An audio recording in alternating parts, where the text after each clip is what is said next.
March 14th, 1930.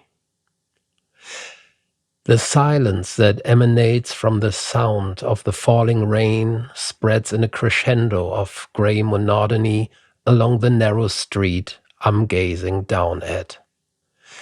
I'm sleeping on my feet, leaning against the window as if there were nothing else in the world.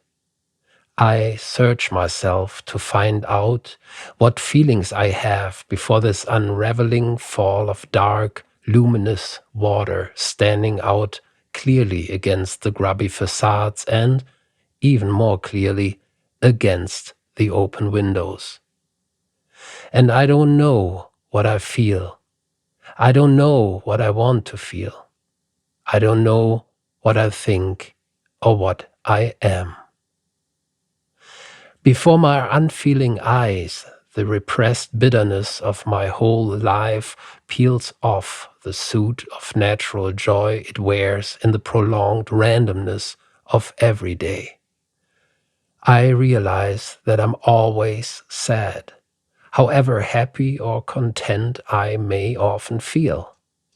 And the part of me that realizes that stands a little behind me, as if it were leaning over me, standing at the window, and stares out with more piercing eyes than mine, over my shoulder and over my head, at the slow, slightly undulating rain that filigrees the brown, evil air. One should abandon all duties, even those not demanded of us, reject all cozy hearths, even those that are not our own. Live on what is vague and vestigial, among the extravagant purples of madness and the false lace of imagined majesties. To be something that does not feel the weight of the rain outside, or the pain of inner emptiness. To wander with no soul, no thoughts, just pure impersonal sensation along with winding mountain roads, through valleys hidden among steep hills, distant, absorbed, ill-fated. To lose oneself in landscapes like paintings. To be nothing in distance and in colors. Safe behind the window panes, I do not feel the soft gust of wind that tears and fragments the perpendicular fall of the rain. Somewhere a section of the sky clears.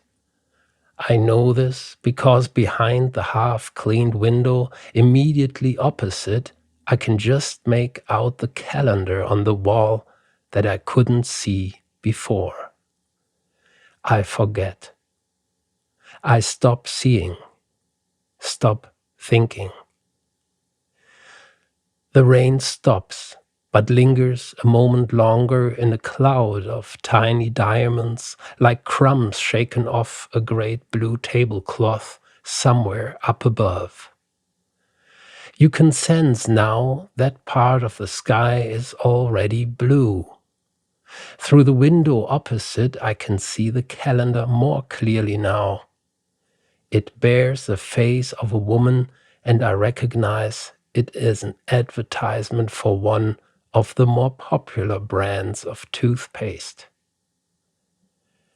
But what was I thinking about before I lost myself in looking?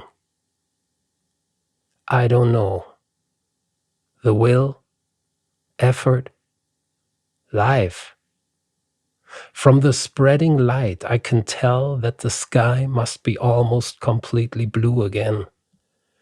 But there is no peace, nor will there ever be, in the depth of my heart.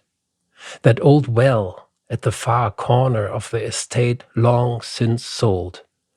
The memory of childhood locked up under the dust of an attic in someone else's house.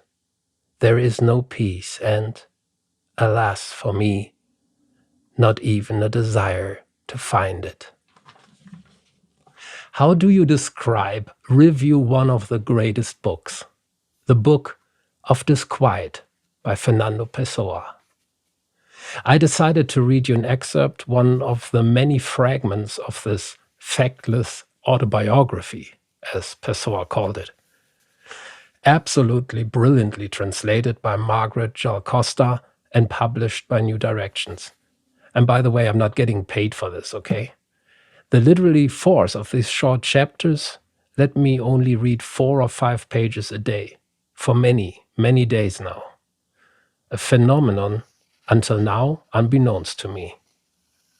Day after day I dive into the Portuguese world of the life and thoughts and feelings of Pessoa's alter ego and his invented author Bernardo Soares, an assistant bookkeeper. A book like this can only happen when the author is a poet that found the energy for a novel-like story. If you love literature, you have to read this book. And if you have read it already, please leave a comment, maybe even with another book recommendation for me, for us. Thank you.